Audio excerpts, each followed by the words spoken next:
মোহন Bengali টেলসের পক্ষ থেকে সকল শ্রোতা বন্ধুদের ইংরেজি নববর্ষের আন্তরিক প্রীতি ও শুভেচ্ছা এবং অনেক অনেক ভালোবাসা। আজ আপনারা শুনবেন জিম করবেটের লেখা একটি শিকারের গল্প, রুদ্রপ্রয়াগের নরখাদক চিতা।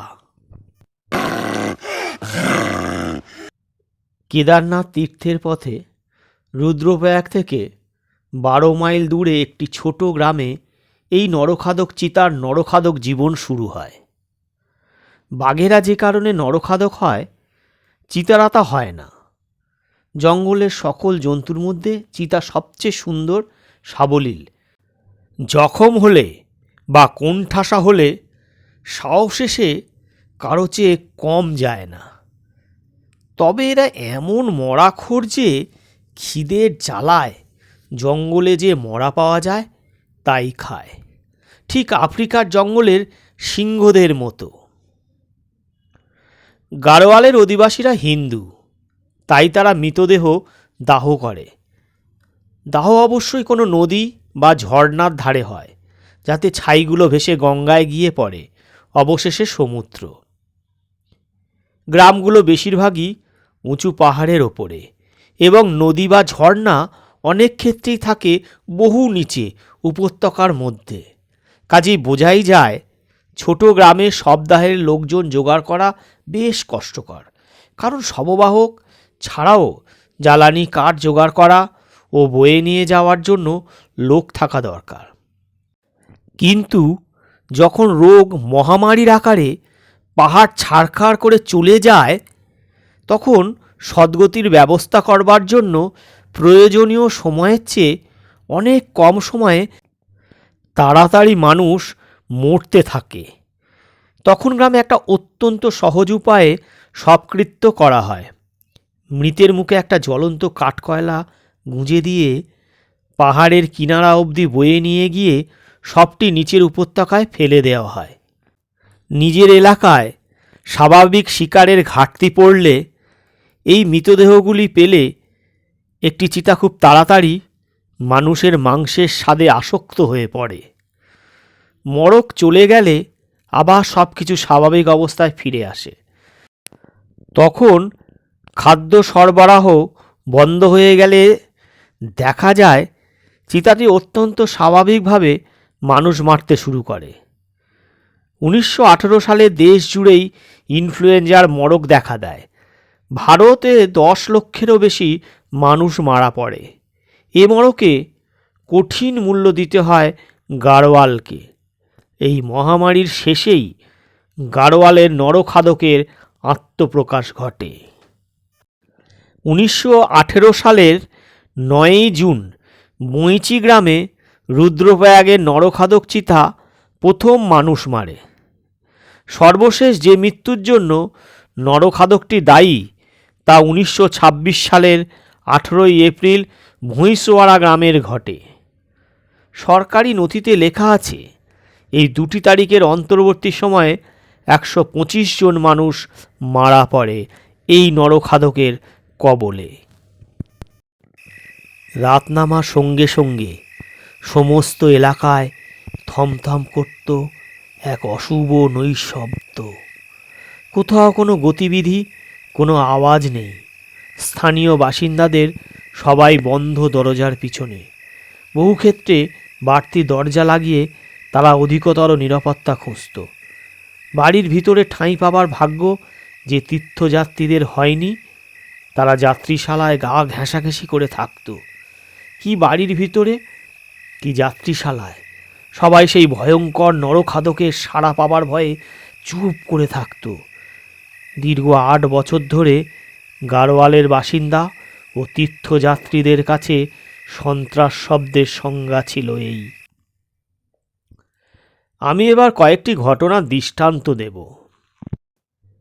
একটি 14 বছরের অনাথ ছেলেকে 40টা ছাগলের তদারকির চাকরি দেওয়া হতো। ছেলেটি অনুন্নত অস্পৃশ্য শ্রেণীর। প্রতি সন্ধ্যায় ও যখন ছাগল নিয়ে ফিরত, ওকে খেতে দেওয়া হতো। তারপর ছাগলগুলোর সঙ্গে একটা ছোট ঘরে বন্ধ করে রাখা হতো। ঘরটা ছিল লম্বা, সার বাঁধা কয়েকটা দোতলা বাড়ির একতলায়। ছেলেটির মনিব, ছাগলগুলোর মনিব যে ঘরে থাকতো তার ঠিক নিচে। ঘুমের মধ্যে পাছে ছাগলগুলোর গায়ে এসে না পড়ে সেই জন্য ছেলেটি ঘরের ভিতরের বাঁকনটি বেড়া বেঁধে ঘিরে নিয়েছিল। এই ঘরে শুধু একটি দরজা ছিল, কোনো জানলা ছিল না। ছেলেটি আর ছাগলগুলো নিরাপদে ঘরের মধ্যে ঢুকে পড়লে ছেলেটির মনিব দরজা টেনে শেকল বন্ধ করত। পাল্লার সঙ্গে আটা শেকলের মুখটা চৌখাটে বসানো আংটায় গলিয়ে দিত। শেকলের মুখ যাতে না খোলে সেজন্য আংটার ভিতরে এক টুকরো কাঠের গোঁজ ঢোকানো হতো। আরও নিরাপত্তার জন্য ছেলেটি ঘরের ভিতরের দিকে একটা পাথর গড়িয়ে এনে দরজার গায়ে ঠেকিয়ে রাখত। ছেলেটির মনিব বলে, যে রাতে ছেলেটিকে ওর পূর্বপুরুষেরা ডেকে নেয় সে রাতে ও দরজা যথারীতি বন্ধ ছিল। ওর কথায় সত্যতাকে সন্দেহ করবার কোনো কারণ পাইনি আমি। দরজার গায়ে অনেকগুলো নখের গভীর আঁচড় ওর উক্তিকে সমর্থন করে। এও সম্ভব যে আঁচড়ে দরজা খুলবার চেষ্টা করবার সময় আংটার মুখের কাঠ গোঁজটা খুলে ফেলল চিতাটা। তারপর পাথরটা ঠেলে সরিয়ে ঘরে ঢোকা তার পক্ষে সহজ হবার কথা। একটি ছোট ঘরে 40টা ছাগল গাদাগাদি করে ঠাসা, একটা কোণে বেড়া দিয়ে ঘেরা। এতে নড়াচড়া করবার বেশি জায়গা পাবার কথা নয় চিতাটার। দরজা থেকে ছেলেটি যেখানে, ঘরের সেকোণ অবধি দূরত্বটুকু চিতাটা ছাগলগুলোর পিঠের উপর দিয়ে গিয়েছিল না পেটের তলা দিয়ে তা অনুমান সাপেক্ষ। কেননা ও চলবার সময় ছাগলগুলোর প্রত্যেকটা নিশ্চয়ই দাঁড়িয়ে উঠেছিল। জোরে দরজা ঠেলে খোলবার চেষ্টায় চিতাটা যে শব্দ করে, চিতাটা ঘরে ঢোকার পর ছাগলগুলোও নিশ্চয়ই গোলমাল করে। এই সব গণ্ডগোলের মধ্যেও ছেলেটি নিঃসাড়ে ঘুমোচ্ছিল মনে করাই সবচেয়ে বাঞ্ছনীয়। সেই জন্যই সে সাহায্যের জন্য বৃথা চেঁচায়নি। যে আতঙ্ক তাকে সন্ত্রস্ত করেছিল সেই আতঙ্ক এবং ওর নিজের মধ্যে ব্যবধান তো একটা পাতলা তক্তা। ছাগলগুলো রাতের আঁধারে পালিয়ে বাঁচে। বেড়া ঘেরা কোণে ছেলেটিকে মেরে চিতাটা ওকে বয়ে শূন্য ঘর পেরিয়ে যায়, নেমে যায় পাহাড়ের খাড়া ঢাল বেয়ে। তারপর কয়েকটা স্তর কাটা ক্ষেত পেরিয়ে নেমে যায় পাহাড়ের পাথর ছড়ানো গিরিখাতের বুকে। সূর্যোদয়ের কয়েক ঘন্টা বাদে ওখানেই ছেলেটির মনিব ওর চাকরের দেহের যতটুকু চিতাটার ভুক্তাবশেষ তা খুঁজে পায়। অবিশ্বাস্য মনে হবে, কিন্তু 40টা ছাগলের একটার গায়েও এমনকি একটা আঁচড়ও লাগেনি। এক প্রতিবেশী এসেছিল বন্ধুর বাড়িতে একটু ধীরে সুস্থে ধূমপান করতে। ঘরটির আকার বড় হাতের ইংরেজি এল বর্ণের মতো। সেখানে দুজন মেঝেয় বসে দেয়ালে ঠেস দিয়ে তামাক খাচ্ছিল। সেখান থেকে ঘরের একমাত্র দরজাটা চোখে পড়ে না। দরজাটা ভেজানো, কিন্তু আটকানো নয়, কারণ সে রাত অবধি গ্রামের একটিও মানুষও মারা পড়েনি। ঘর অন্ধকার। ঘরের মালিক সবে ওর বন্ধুর হাতে হুঁকোটা দিয়েছে, অমনি হুঁকোটা মাটিতে পড়ে গেল।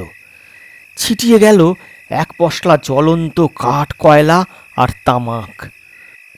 ওর বন্ধুকে আরও হুঁশিয়ার হতে বলল, নইলে যে কম্বলে ওরা বসে আছে তাতেই বন্ধু আগুন ধরিয়ে ফেলবে। এই বলে জ্বলন্ত কাঠকয়লাগুলো কুড়োবার জন্য ও সামনে ঝুঁকল। যেমন ঝুঁকেছে দরজাটা চোখে পড়ল। নতুন চাঁদ প্রায় হাবুডুবু। চাঁদের পশ্চাৎপটের সিলুয়েটে লোকটা দেখল একটা চিতা ওর বন্ধুকে বয়ে নিয়ে বেরিয়ে যাচ্ছে দরজা দিয়ে। কয়েকদিন পরে এই ঘটনার বিবরণী আমাকে দিতে দিতে লোকটি বলে, যখন চিতাটা আমার বন্ধুকে মারছিল, যখন বয়ে নিয়ে যাচ্ছিল, তখন আমার বন্ধুর কাছ থেকে এমনকি একটা শ্বাস টানার বা অন্য কোনো শব্দই পাইনি, অথচ আমার এক হাতের মধ্যেও বসেছিল। এ কথা যখন বলি তখন সত্যি কথাই বলি সাহেব, বন্ধুর জন্য তো কিছুই করবার ছিল না আমার। তাই চিতাটা চলে যাবার পর কিছুক্ষণ সবুর করে আমি হামাগুড়ি দিয়ে দরজা অবধি যাই। তারপর তারপর তাড়াতাড়ি দরজা বন্ধ করে ছিটকিনি এঁটে দিই। এক গ্রাম প্রধানের স্ত্রী জ্বরে ভুগছিল ও শুশ্রূষার জন্য ওর দুই বন্ধুকে ডাকা হয়। বাড়িতে দুটি ঘর, বাইরের ঘরে দুটি দরজা, একটির মুখ একটা ছোট টালি পাথরে বাঁধানো উঠোনের দিকে, অন্যটি দিয়ে ভিতরের ঘরে যাওয়া যায়। বাইরের ঘরে মেঝে থেকে প্রায় 4 ফুট উঁচুতে সংকীর্ণ একফালি একটা ছোট জানালা ছিল। জানালাটা খোলা, জানলার মুখে পিতলের একটা বড় ঘড়া, ঘড়ায় রোগিণীর জন্য খাবারের জল। বাইরের ঘরে যাবার একটা দরজা ছাড়া ভিতর ঘরের 4 দেওয়ালের একটিতেও একটা ছিদ্র অবধি নেই। উঠোনে বেরোবার দরজা বন্ধ, শক্ত করে আঁটা সাঁটা। 2 কামরার মাঝের দরজা হাট করে খোলা। ভিতরের ঘরে 3টি মেয়ে মাটিতে শুয়েছিল, রোগিণী মাঝখানে, দুপাশে 2 বন্ধু। বাইরের ঘরে জানলাটির খুব কাছ বরাবর একটি খাটে শুয়েছিল মহিলার স্বামী। ওর খাটের পাশে মেজের ওপর লণ্ঠন, যাতে লণ্ঠনের আলো ভিতরের ঘরে গিয়ে পড়ে। তেল বাঁচাবার জন্য লণ্ঠনের পোলতেটা নামানো।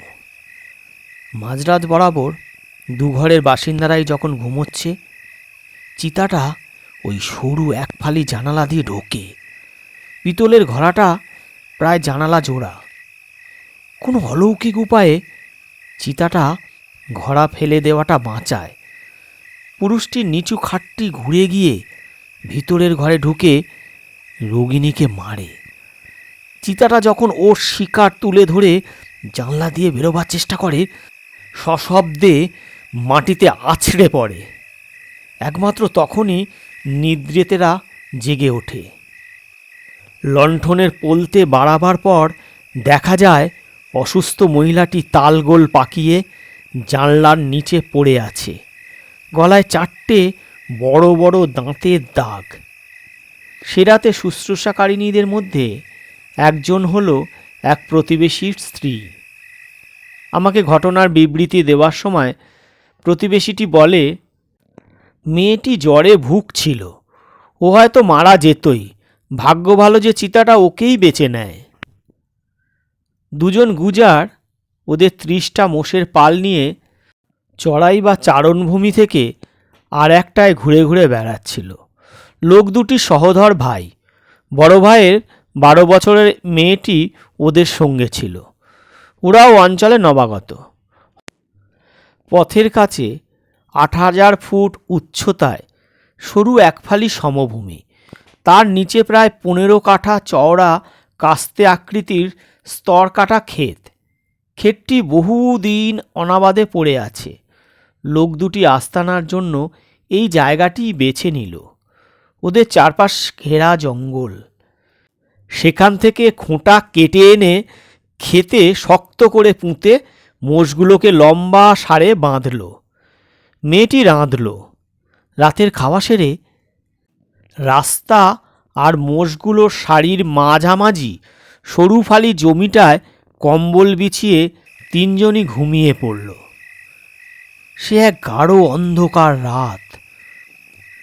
মোষের গলার ঘণ্টার ঢংঢঙানিতে, ভীত পশুগুলির ফোঁসফোঁসানিতে ভোরের দিকে পুরুষ 2 জনের ঘুম ভেঙে যায়। দীর্ঘদিনের অভিজ্ঞতার ফলে ওরা জানত এই শব্দগুলি হচ্ছে কোনো মাংসাশী জানোয়ারের উপস্থিতির প্রমাণ। ওরা একটা লণ্ঠন জ্বালল, মোষগুলোকে শান্ত করতে গেল। দেখতে গেল যে একটি মোষও যেন খোঁটায় বাঁধা দড়ি না ছেড়ে। ওরা গিয়েছিল মাত্র কয়েক মিনিটের জন্য। যখন শোয়ার জায়গায় ফিরে এসেছে তখন দেখে মেয়েটি বেপাত্তা। ওরা যাওয়ার সময় মেয়েটি ঘুমোচ্ছিল। যে কম্বলে ও শুয়েছিল তাতে রক্তের বড় বড় ছাপ। আলো ফুটতে বাবা আর কাকা রক্তের দাগ অনুসরণ করে। রক্তের দাগ খোঁটায় বাঁধা মোষের শাড়ি ঘুরে গিয়ে সরু ক্ষেতটা পেরিয়ে পাহাড়ের খাড়াই ঢাল বেয়ে কয়েক গাছ নিচে নেমে যায়। সেখানেই চিতাটা তার শিকার খেয়েছে। আমার দাদার জন্মটাই খারাপ লগ্নে সাহাব, কেননা ওর কোনো ছেলে নেই। এই একটা মেয়ে মাত্র ছিল। মেয়েটির শিগগিরই বিয়ে হওয়ার কথা। ভরা বয়সে ওই মেয়েটি ওকে উত্তরাধিকার যোগাবে বলে দাদা আশা করেছিল। এখন এই চিতাটা এসে ওকেই খেলো।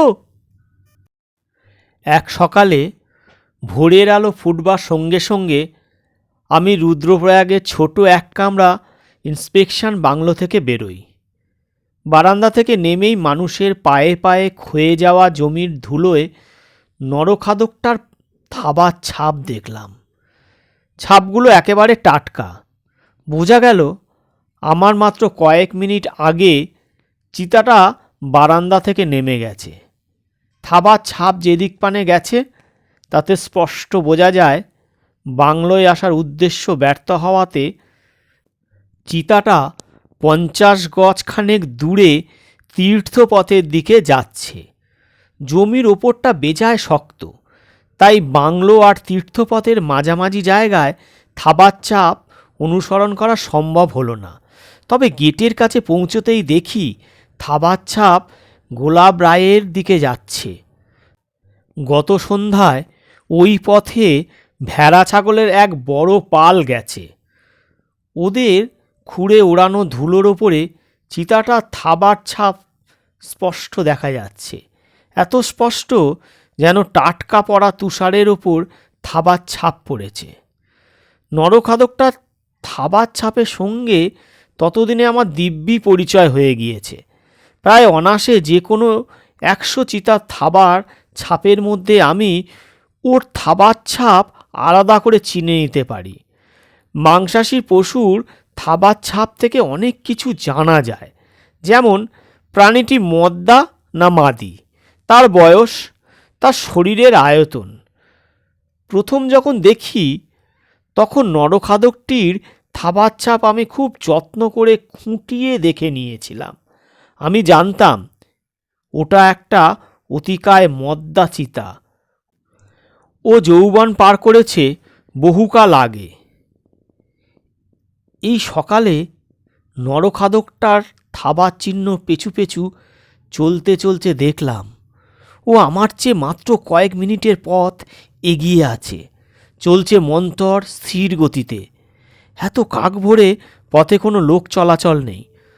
পথটা এঁকে বেঁকে অসংখ্য ছোট গিরিকন্দরে ঢুকেছে আর বেরিয়েছে।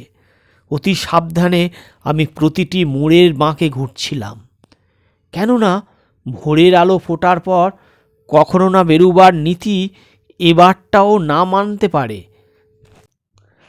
তারপর মাইলখানে গিয়ে দেখলাম চিতাটা পথ ছেড়ে একটা বড় জংলা পথ ধরে ঝোপঝাড় ও গাছের ঘন জঙ্গলে ঢুকে গেছে। চিতারা যেখানে রাস্তা ছেড়েছে সেখান থেকে 100 গজ দূরে একটা ছোট ক্ষেত, তার ঠিক মাঝখানে একটা কাঁটা ঝোপে ঘেরা জায়গা। ক্ষেতের মালিক ওটি তৈরি করেছে যাতে পশুচারকরা ওখানে আসতে উৎসাহ পায় ও জমিটাও সার পায়।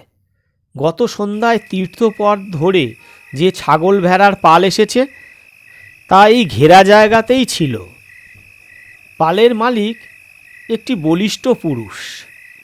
আমার প্রশ্নের জবাবে ও বলল চিতাটার চিহ্নমাত্র ও দেখেনি বটে, তবে সবে যখন ভোরের আলো ফুটছে তখন ওর পালরক্ষী প্রহরী কুকুর দুটো ডেকে ওঠে। কয়েক মিনিট বাদে পথের উপরে জঙ্গলে একটা কাকার হরিণ ডাকে। আমি যখন বুড়ো মালবাহকে জিজ্ঞাসা করলাম ওর একটা ছাগল আমায় বেচবে কি না, ও জিজ্ঞাসা করলো কী উদ্দেশ্যে আমি ছাগল চাইছি। যখন বললাম নরখাদকটা টোপ হিসেবে বেঁধে রাখবার জন্য ও বেড়া ছেড়ে বেরিয়ে এলো। ঝাঁপ দিয়ে মুখটা বন্ধ করে আমার কাছ থেকে একটা সিগারেট নিল, পথের ধারে একটা পাথরের ওপর বসলো। কিছুক্ষণ আমরা ধূমপান করলাম। আমার প্রশ্নের কোনো জবাব মিলল না। তারপরও কথা বলতে শুরু করলো। আপনি নিশ্চয়ই সেই সাহেব, বদ্রীনাথের কাছে আমার গ্রাম থেকে নামার সময় আমি আপনার কথা শুনেছি। আমার দুঃখ হচ্ছে, মিছে মিছি বাড়ি ঘর ছেড়ে এত দূরে এতটা পথ এলেন আপনি। এই অঞ্চলের প্রতিটি নরহত্যার জন্য দায়ী ও দুষ্ট আত্মাটা কোনো জানোয়ার নয়। আপনি ভাবছেন ওটা জানোয়ার, গুলি গোলা দিয়ে ওটাকে মারা যাবে, অথবা আপনার আগে অন্যরা ওটাকে মারবার যেসব পন্থা ভেবেছে আপনিও যা ভাবছেন সেই উপায়ে ওটাকে মারা যাবে। আমি আপনাকে একটা গল্প বলছি। গল্পটা আমাকে বলেছিলেন আমার বাবা। সবাই জানে, কেউ তাকে কখনো মিছে কথা বলতে শোনেনি। আমার বাবার বয়স তখন জোয়ান, আমি তখনও জন্মাইনি। এখন যেটা এই অঞ্চলে উপদ্রব করছে, ঠিক এর মতো একটা দুষ্ট আত্মা আমাদের গ্রামে হানা দেয়। সবাই বলে ও একটা চিতা। পুরুষ, মেয়ে, ছেলে, বাচ্চা বাড়িতে বাড়িতে একদম হাহাকার লেগে যায়। নিহত হতে থাকে একটার পর একটা মানুষ। জানোয়ারটাকে মারবার জন্য এখানে যেমন হচ্ছে ওখানেও সব রকম চেষ্টা হয়ে ফাঁদ পাতা হয়। বহু খ্যাত অব্যর্থ শিকারীর কাছে বসে চিতাটাকে গুলি গোলা মারে। ওটাকে মারার এই সব চেষ্টা ব্যর্থ হলে পরে মানুষ ভীষণ আতঙ্কে সন্ত্রস্ত হয়ে পড়ে। সূর্যাস্ত আর সূর্যোদয়ের মাঝামাঝি সময়ে কেউ ঘোরের আশ্রয় ছেড়ে বেরোতে সাহস করত না। তারপর আমার বাবা গ্রাম আর আশেপাশে গ্রামের প্রধানরা সকলকে পঞ্চায়েতে হাজির হতে হুকুম দেন। সবাই হাজির হলে তারা সবাকে উদ্দেশ্য করে বলে, এই নরখাদক চিতাটার হাত থেকে রেহাই পাবার কোনো নতুন পন্থা খুঁজে বের করতে হবে। একটা বুড়োর নাতি গত রাতে নিহত হয়ে সদ্য সে শ্মশান ঘাট থেকে ফিরছে। সে উঠে দাঁড়িয়ে বলে, ওর পাশে শুয়ে ওর নাতি ঘুমোচ্ছিল। বাড়িতে ঢুকে কোনো চিতা নাতিকে মারেনি, মেরেছে নিজেদের মধ্যেই কেউ। যখন মানুষের রক্ত মাংসের লোভ জাগে তখন সে চিতা রূপ ধরে। সে সব চেষ্টা হয়েছে, তাতে যে তারা মারা যাবে না তার প্রমাণও যথেষ্ট মিলল। আগুন দিয়ে পুড়িয়ে একমাত্র মারা যেতে পারে ওকে। বুড়ো বলে, ভাঙা মন্দিরের কাছে কুঁড়ে ঘরে যে মোটা সাধু থাকে ওকে ওর সন্দেহ হচ্ছে। এ কোথায় বেজায় হই হুল্লোড় বেঁধে যায়। কেউ বলে নাতি মারা শোকে বুড়ো পাগল হয়ে গিয়েছে, আবার অন্যেরা বুড়োকে সমর্থন করে। এদের পরে মনে পড়ে, যখন থেকে নরহত্যা শুরু হয় সেই সময় সাধুটা গ্রামে এসেছে বটে। সকলের আরও মনে পড়ে, একটা মানুষ মারা পড়ার পরদিন সাধুটা বিছানায় চিৎপাত হয়ে পড়ে সারা দিন ধরে ঘুমোয়। সবাই শান্ত হলে ব্যাপারটা নিয়ে বহু তর্কাতর্কি বিতর্ক চলে। অবশেষে পঞ্চায়েত স্থির করে এখনই কিছু করা হবে না, তবে ভবিষ্যতে সাধুর গতিবিধির উপর নজর রাখা উচিত হবে। জমায়েতি লোকজনকে 3 দলে ভাগ করা হয়। যে রাতে এবার নরহত্যা হতে পারে বলে অনুমান, সেই রাত থেকে প্রথম দল লক্ষ্য করতে শুরু করবে। মোটামুটি নিয়ম বাঁধা সময় বাদে বাদেই হত্যাগুলো ঘটছিল। প্রথম ও দ্বিতীয় দল যখন পাহারা দেয়, সেই রাত সাধুটা ঘর ছেড়ে বেরোলো না। আমার বাবা ছিলেন তৃতীয় দলের সঙ্গে। রাতে উনি নিশ্চুপে নিজের জায়গায় দাঁড়ালেন। একটু বাদেই কুঁড়ের দরজা আস্তে আস্তে খুলে গেল। সাধুটা বেরিয়ে এসে রাতের আঁধারে মিলিয়ে গেল। কয়েক ঘন্টা বাদে দূরে পাহাড়ের গায়ে অনেক উঁচুতে এই কাঠ কয়লার জ্বালানিওয়ালা কুঁড়ে ঘরের দিক থেকে রাতের বাতাসে ভেসে নিচে এসে পৌঁছল একটা যন্ত্রণার্ত আর্তচিৎকার। সবার তারপর সব নিঃশব্দ, সব নিঃশব্দ। আমার বাবার দলের কেউ শুয়ে রাতে দু চোখের পাতা এক করেনি। পূব আকাশে যখন নতুন দিনের আলো দেখা দিচ্ছে, ওরা দেখলো সাধু বাড়ির দিকে ছুটছে।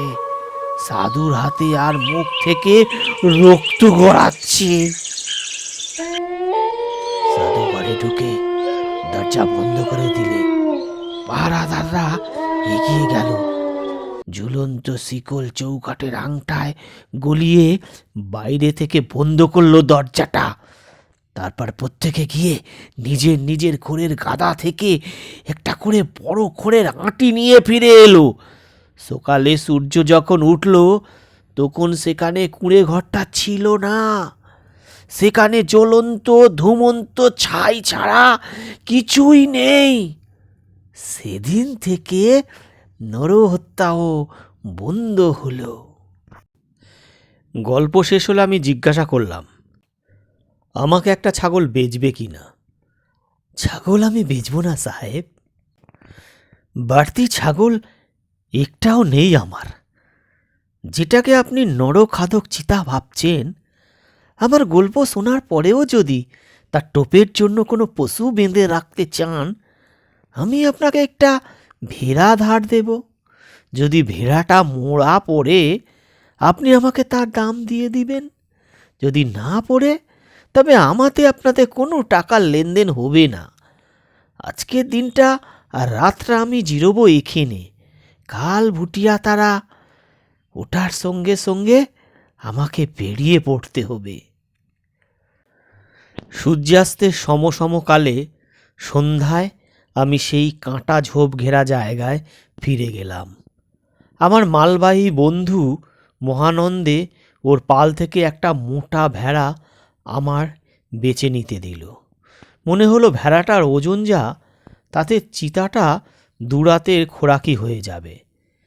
প্রায় 12 ঘন্টা আগে যে পথে চিতাটা গেছে, তার কাছাকাছি ঝোপ জঙ্গলে আমি ভেড়াটা বেঁধে রাখলাম। পরদিন সকালে খুব ভোরে উঠলাম। বাংলো থেকে বেরোচ্ছি, আবার দেখি বারান্দা থেকে নরখাদকটা যেখানে নেমেছে, সেখানে তার থাবার ছাপ। গেটে পৌঁছে দেখি গোলাপ রায়ের দিক থেকে চিতাটা এসেছিল। বাংলোয় দেখা দিয়ে রুদ্রপ্রয়াগে বাজারের দিকে গেছে। সত্যি কথা হলো, চিতাটা শিকার হিসেবে মানুষ খুঁজছিল। আমি ওর জন্য যে ভেড়াটা রেখেছিলাম, তাতে যে কোনো আগ্রহী চিতাটা দেখাইনি, তাতে তাই প্রমাণ করে। আমি ভেড়াটাকে বাঁধার অল্প পরেই চিতাটা ওটাকে মারে, কিন্তু ভেড়াটার এতটুকুও ও খায়নি দেখে আমি অবাক হলাম না। বুড়ো মালবাহক শীষ দিয়ে ও ছাগল ভেড়ার পালকে ডাকল। হরিদ্বারে যাবার জন্য উতরাই পথ ধরে রওনা হলো। যাবার কালে ও বলে গেল, ঘুরে ফিরে যাও সাহেব, পয়সা আর সময় বাঁচাও তোমার। ধূমপান স্বাস্থ্যের পক্ষে ক্ষতিকারক, ধূমপান করবেন না। শেষ হলো মোহন বেঙ্গলি টেলসের আজকের নিবেদন, জিম করবেট রচিত একটি শিকারের গল্প, রুদ্রপ্রয়াগের নরখাদক চিতা। এই গল্পের প্রথম পর্ব। খুব শীঘ্রই আমরা এই গল্পের দ্বিতীয় পর্ব নিয়ে আমরা হাজির হব। ততক্ষণ আমাদের সাথে থাকুন। অনেক অনেক ধন্যবাদ।